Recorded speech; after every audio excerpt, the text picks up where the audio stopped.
Egg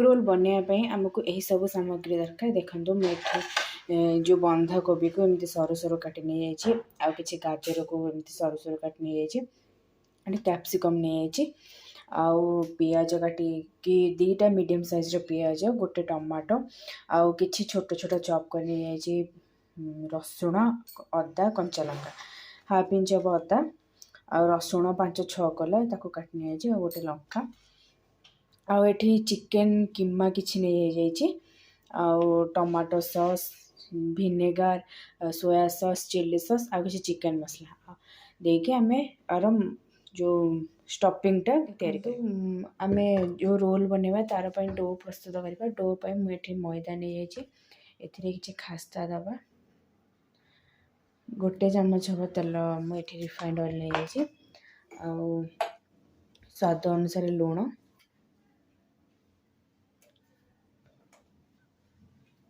आपको एथर पानी देके मुझे गोटे सॉफ्ट डो प्रस्तुत कर पानी देके चकटिबा।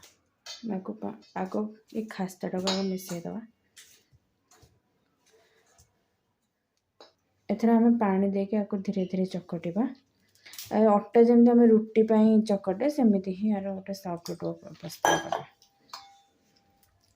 देखो ये आमर जो एग रोल का जो डो हम प्रस्तुत करते सेटा आमर रेडी बनिकी रेडी होटा को आम ए घोड़े साइड रे रखीदबा।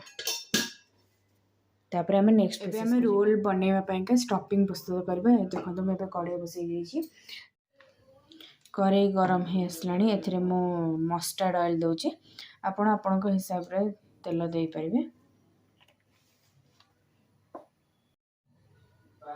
देखो तेल गरम हो आसलानी, एथिरे मुझे काटिक रखि रसुण आ अदा कंचा लंका जो चॉप कर रखी ताकू मुझे दे देछि।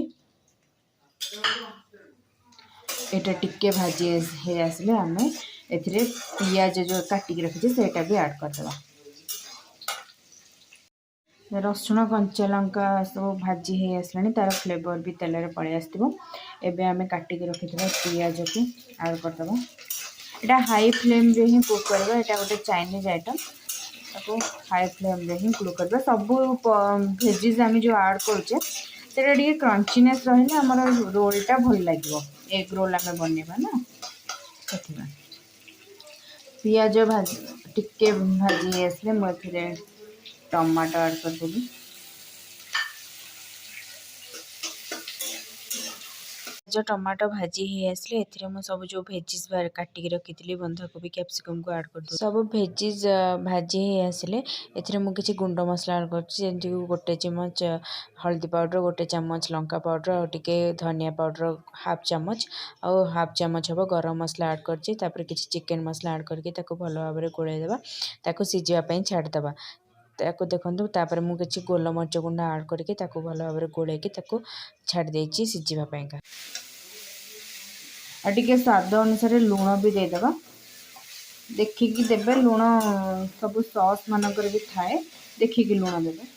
सॉस ऐड करे पूर्व मुझे जो चिकेन कीमा जो आसीथिला सेटा को मु ताको ऐड कर दोची। हळदी लूण गोड़े रखी आपण चाहे आपको अलगा फ्राए करके भी एथरे ऐड कर परिबे, मु एथरे सेमती ही ऐड कर दोची। एका संगे सब फ्राए हो आम स्टफिंग चिल्ली सॉस भी गोटे चम्मच मार कर,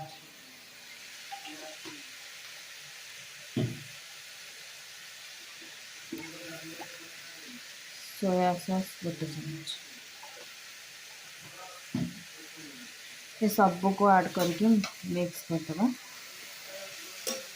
सिझा छाड़देव मसला जो स्टफिंग प्रस्तुत हवा भितर से सिझा भितर मुझे साइड बाय साइड आम ए जो मैदा जो डो बन रखिले तार भी आम गोला प्रस्तुत करदबा।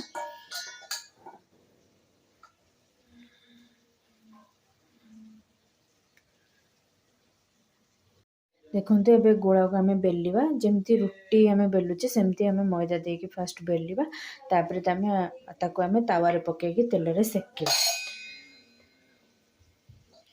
चलते मु बेलिकी सबुतक बेलिकी आपण सहित मिसुची। रुटी बेलिया पर आमर ये तावा गरम होमें को परटा भाया सेकिदबा तेल रे। आमर ए परटा हो गोटे साइड तेल देके सेकिदबा।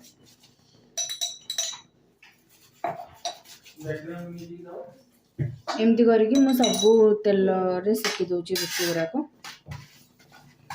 पूरा गोल्डन ब्राउन करके सेकिबा परटा। तावा गरम होला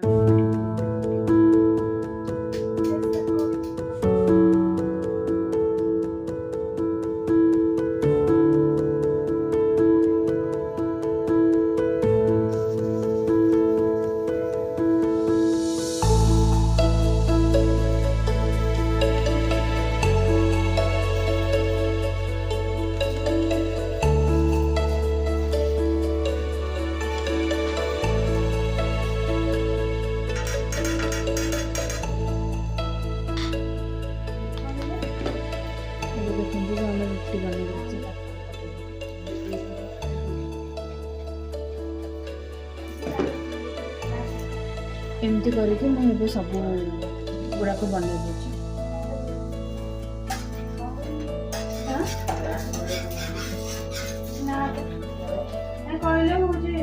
साइड अंडा देखी जो एग रोल बन स्टफिंग दवा।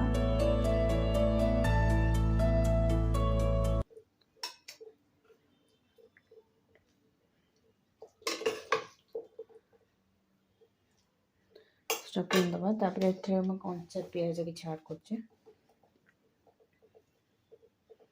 तापर आपन के इच्छा आपन टमाटो सॉस भी आप पकईकी खाई परिबे। मैं एमती एटा को गुड़ाई दूची।